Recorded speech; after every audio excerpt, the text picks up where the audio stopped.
Hello students, useful and harmful microbes या लेसनमध्ये आज आपण अँटीबायोटिक जे आहेत ते स्टडी करणार आहोत. सो अँटीबायोटिक म्हणजे काय असतं, नेक्स्ट या अँटीबायोटिकचा यूज कसा केला जातो, त्याचे मेन 2 टाईप आहेत ते टाईप, आणि फायनली पेनिसिलिन काय आहे हे आपण स्टडी करणार आहोत. सो सगळ्यांनी व्यवस्थित लक्ष देऊन ऐका. याच्यामध्ये अँटीबायोटिकची डेफिनेशन महत्त्वाची आहे. बोर्डवरती लिहिल्यानंतर ती व्यवस्थित लक्षात घ्या, नोटबुकमध्ये नोट डाऊन करा. अँटीबायोटिकचे मेन 2 ग्रुप दिलेले आहेत, त्या दोन्ही ग्रुपमधला डिफरन्स लक्षात ठेवा आणि पेनिसिलिन काय आहे हे माहिती घ्या. तर सगळ्यात फर्स्ट आपण पाहतोय अँटीबायोटिकची डेफिनेशन. सो बघा,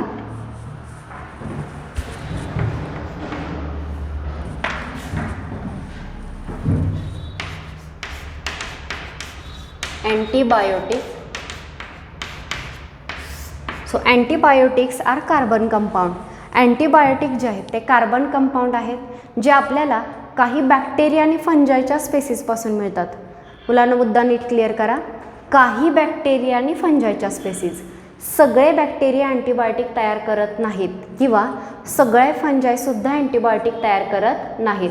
बॅक्टेरियांच्या काही स्पेसीज आणि फंजायच्या काही स्पेसीज हे अँटीबायोटिक जे आहेत ते तयार करतात. तर अँटीबायोटिक हा कार्बन कंपाऊंड आहे जो आपल्याला काही बॅक्टेरिया आणि फंजाईपासून मिळतो, जो आपण हार्मफुल बॅक्टेरियाला किल करायला किंवा त्याची ग्रोथ प्रिव्हेंट करायला यूज करतो. सो डेफिनेशन काय बघा, antibiotic it is a carbon compound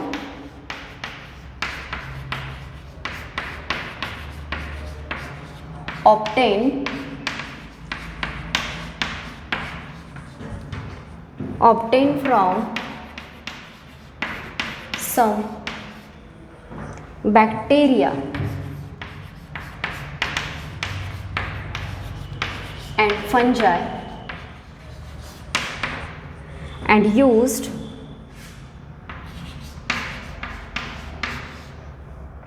to destroy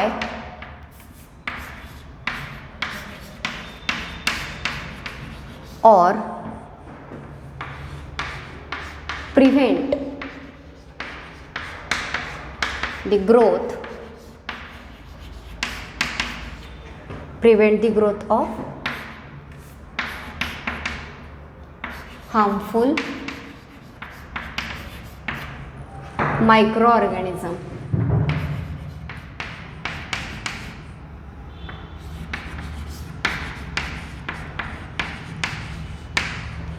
so बघा, अँटीबायोटिक हे कार्बन कंपाऊंड आहे जे आपल्याला बॅक्टेरियाच्या काही स्पेसीज आणि फंजायच्या काही स्पेसीसपासून मिळतो.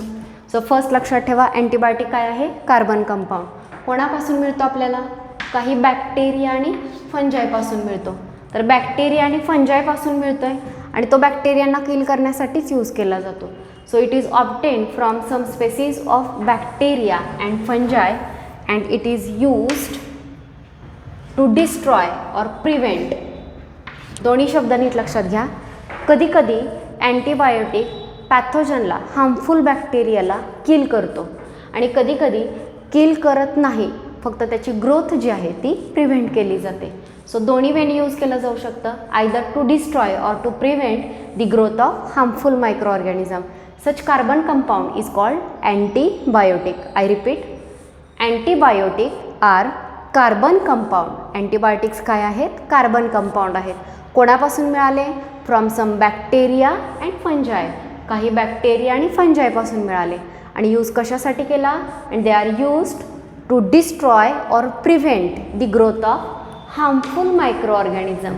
एक डिस्ट्रॉय किंवा प्रिव्हेंट करण्यासाठी, त्यांची ग्रोथ प्रिव्हेंट करण्यासाठी किंवा बॅक्टेरियाला डिस्ट्रॉय करण्यासाठी यूज केलं जातं आणि शक्यतो हार्मफुल मायक्रो ऑर्गॅनिझमच्या अगेन्स्ट हा यूज होतो.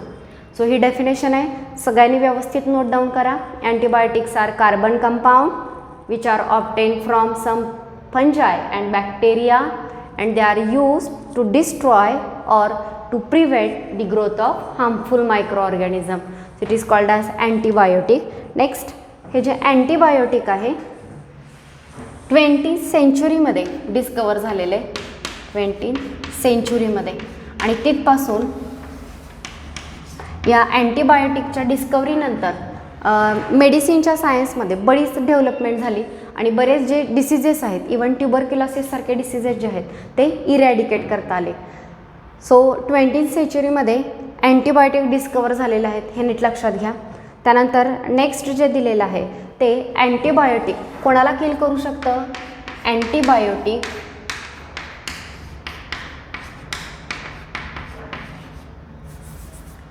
can be used against bacteria and some protozoa. So antibiotic जे आहेत ते बॅक्टेरिया किंवा प्रोटोझोआच्या अगेन्स्ट यूज केले जाऊ शकतात. सो तिन्ही पॉईंट बघा. फर्स्ट मी डेफिनेशन सांगितली आहे. सेकंड, अँटीबायोटिक 20th सेंचुरीमध्ये डिस्कवर झाले. थर्ड, अँटीबायोटिक जे आहे ते बॅक्टेरिया आणि प्रोटोझोआंच्या अगेन्स्ट यूज करता येतात. सो लक्षात आलं पाहिजे की त्यांचा व्हायरसच्या अगेन्स्ट तितका यूज नाही आहे जेवढा बॅक्टेरिया आणि प्रोटोझोआंच्या अगेन्स्ट आहे. So this is about introduction of antibiotic. आता हे जे अँटीबायोटिक आहेत हे मेनली 2 टाईपचे अँटीबायोटिक आहेत. कोणते 2 बघा. फर्स्ट आहे ब्रॉड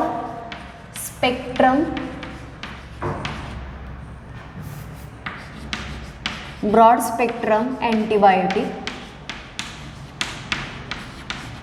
ब्रॉड स्पेक्ट्रम अँटीबायोटिक म्हणजे काय, तर हे जे अँटीबायोटिक आहे ते वाईड व्हरायटीच्या बॅक्टेरियांच्या अगेन्स्ट यूज करता येतं.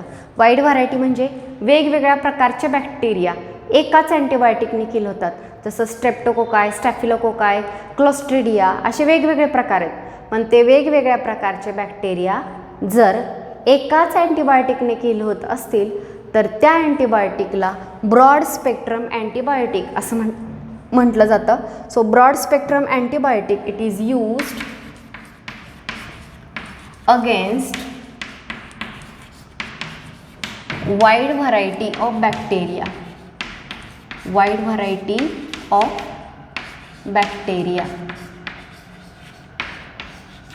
वेगवेगळ्या प्रकारच्या बॅक्टेरियांच्या अगेन्स्ट ब्रॉड स्पेक्ट्रम अँटीबायोटिक जे आहे ते यूज करता येतं. सेकंड, हे ब्रॉड स्पेक्ट्रम अँटीबायोटिक यूज कधी केलं जातं. समजा एखाद्या पर्सनला एखादा डिसीज झालेला आहे, डिसीजचे सिम्पटम दिसतात, लक्षणं दिसतात आणि त्या लक्षणावरून डिसीज कोणता आहे तो आयडेंटिफाय करता येतं. पण बऱ्याचदा असं होतं की सिम्पटमवरून सुद्धा लक्षात येत नाही की कोणता पॅथोजन आहे, कोणत्या पॅथोजनमुळे डिसीज झालेला आहे. मग जेव्हा आपल्याला पॅथोजन आयडेंटिफाय करता येत नाही त्या कंडिशनमध्ये आपण ब्रॉड स्पेक्ट्रम अँटीबायोटिक यूज करतो. सो व्हेन पॅथोजन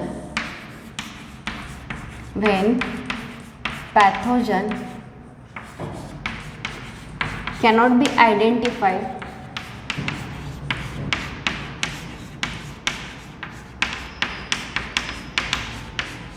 then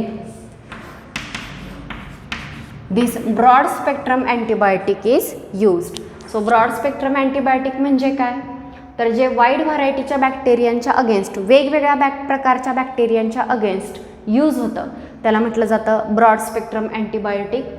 जेव्हा पॅथोजनच आपल्याला माहिती नाही आहे की कुठला पॅथोजन आहे त्यावेळी आपण ब्रॉड स्पेक्ट्रम अँटीबायोटिक यूज करतो. आणि त्यानंतर ब्रॉड स्पेक्ट्रम अँटीबायोटिकमध्ये एक्झाम्पल कोणते येतात बघा. First, ampicillin. Second, ॲमॉक्झिसिलिन.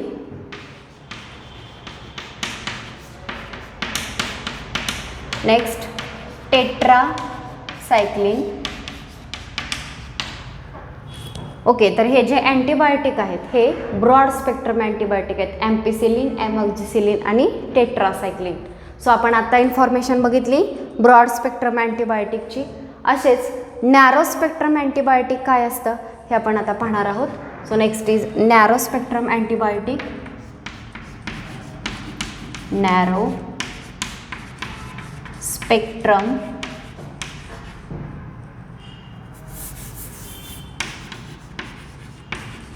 Antibiotic. Narrow spectrum antibiotic म्हणजे काय, when antibiotic kill only limited limited species of bacteria. जेव्हा एखादं अँटीबायोटिक लिमिटेड बॅक्टेरियाच्या स्पेसीजनाच किल करू शकतं, काहीच बॅक्टेरियाना किल करू शकतं, सगळ्या प्रकारचे बॅक्टेरिया किल करता येत नाहीत, असं जेव्हा अँटीबायोटिक असतं तेव्हा त्याला म्हटलं जातं नॅरो स्पेक्ट्रम अँटीबायोटिक. सो दोन्हीमधला फरक कळला का बघा. ब्रॉड स्पेक्ट्रम अँटीबायोटिक वाईड व्हरायटीच्या बॅक्टेरिया म्हणजे बऱ्याच वेगवेगळ्या प्रकारच्या बॅक्टेरियांच्या अगेन्स्ट यूज होतं, आणि नॅरो स्पेक्ट्रम अँटीबायोटिक काही स्पेसिफिक बॅक्टेरियांनाच किल करू शकतं. Limited species of bacteria can be killed with the help of narrow spectrum antibiotic. Narrow spectrum अँटीबायोटिकच्या मदतीनं बॅक्टेरियाच्या लिमिटेड स्पेसीजच किल करता येतात. आता इथं काय सांगितलं, when pathogen cannot be identified, जेव्हा पॅथोजन आयडेंटिफाय करता येत नाही तेव्हा आपण ब्रॉड स्पेक्ट्रम अँटीबायोटिक यूज करतो. तर नॅरो कधी यूज करतो, when pathogen is non. When pathogen is non, जेव्हा पॅथोजन माहिती असतो की एक्झॅक्टली कोणत्या पॅथोजनमुळे डिसीज झालेला आहे हे जेव्हा कळतं त्यावेळी नॅरो स्पेक्ट्रम अँटीबायोटिक जे आहे ते यूज केलं जातं. आणि फायनली याचे एक्झाम्पल बघा, पेनिसिलिन,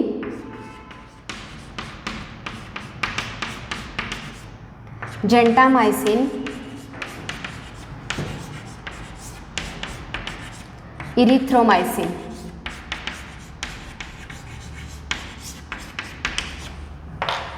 सो तुमच्यासमोर दोन टाईपचे अँटीबायोटिक लिहिलेले आहेत, ब्रॉड स्पेक्ट्रम अँटीबायोटिक आणि नॅरो स्पेक्ट्रम अँटीबायोटिक.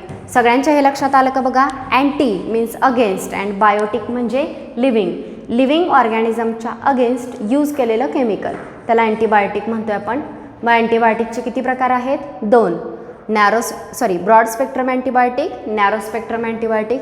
ब्रॉडमध्ये सांगितलं वाईड व्हरायटी ऑफ बॅक्टेरियांच्या अगेन्स्ट ब्रॉड स्पेक्ट्रम यूज करता येतं, आणि इथं लिमिटेड बॅक्टेरियांच्या स्पेसीजच फक्त किल करता येतात. याच्यामध्ये जेव्हा पॅथोजन आपल्याला माहिती नसतो की कोणता आहे त्यावेळी ब्रॉड स्पेक्ट्रम अँटीबायोटिक यूज करायचं, आणि कोणताही पॅथोजन असेल तर साधारण ब्रॉड स्पेक्ट्रम अँटीबायोटिक किल करण्याचे चान्सेस जास्त असतात. आणि जेव्हा पॅथोजन एक्झॅक्टली माहिती असतो की कोणता पॅथोजन आहे त्यावेळी आपण नॅरो स्पेक्ट्रम अँटीबायोटिक यूज करतो. ह्याचे एक्झाम्पल बघा, ॲम्पिसिलिन, ॲमॉक्झिसिलिन अँड टेट्रासायक्लिन. मुलांना एक्झाम्पलमध्ये कन्फ्युजन होतं. ऑड मॅन आउटमध्ये जर एक्झाम्पल दिले तर ब्रॉड स्पेक्ट्रममध्ये एखादा नॅरो स्पेक्ट्रम अँटीबायोटिक लिहिला जातो आणि मग तो एक्झॅक्टली ओळखता येत नाही जर एक्झाम्पल्स लर्न नसतील तर. सो ब्रॉडमध्ये एक्झाम्पल येतात ॲम्पिसिलिन, ॲमॉक्झिसिलिन अँड टेट्रासायक्लिन, आणि नॅरो स्पेक्ट्रम अँटीबायोटिकमध्ये आहेत penicillin, gentamicin and erythromycin. So अँटीबायोटिकची डेफिनेशन कोणाच्या अगेन्स्ट यूज होतात आणि दोन टाईप.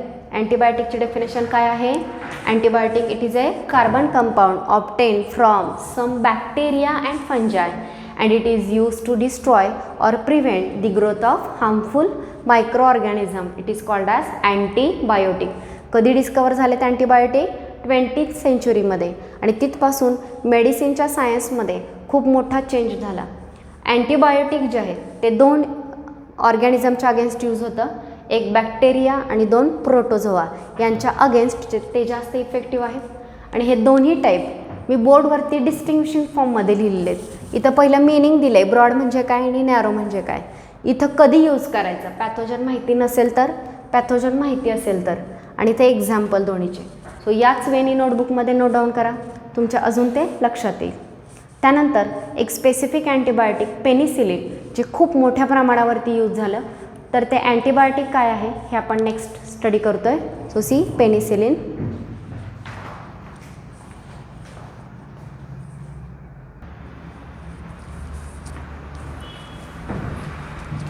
सो नेक्स्ट पेनिसिलिन हे अँटीबायोटिक आपण पाहणार आहोत, जे खूप मोठ्या प्रमाणावरती यूज झालेलं अँटीबायोटिक आहे. पेनिसिलिन काय आहे बघा.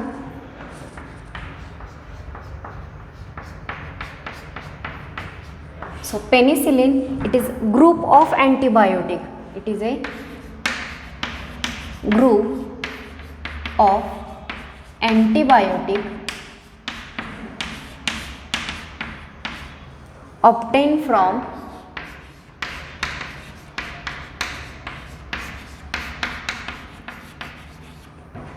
फंगस,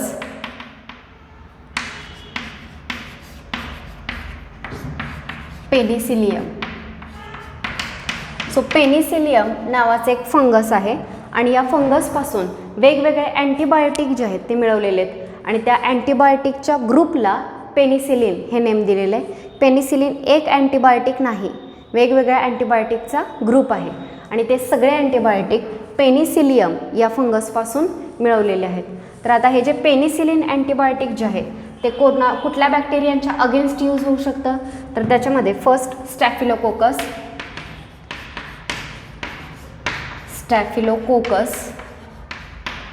क्लोस्ट्रिडिया,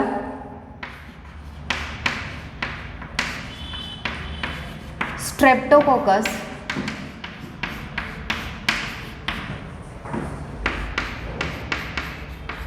हे जे बॅक्टेरिया आहेत यांच्या अगेन्स्ट हे पेनिसिलिन हे जे अँटीबायोटिक आहे ते यूज केलं जाऊ शकतं. सो स्टॅफिलोकोकस, क्लोस्ट्रिडिया, स्ट्रेप्टोकोकस ही काही बॅक्टेरियांची नावं आहेत ज्यांच्या अगेन्स्ट हे अँटीबायोटिक यूज होतं. याशिवाय it is use to treat diseases of nose, throat, skin यांचे काही डिसीजेस असतात. तर हे डिसीजेस ट्रीट करण्यासाठी इवन न्यूमोनिया,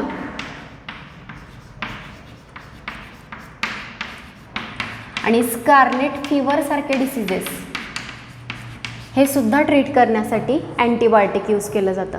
सो पुन्हा एकदा बघा, पेनिसिलिन हा अँटीबायोटिकचा ग्रुप आहे जो पेनिसिलियम या फंगसपासून मिळालेला आहे.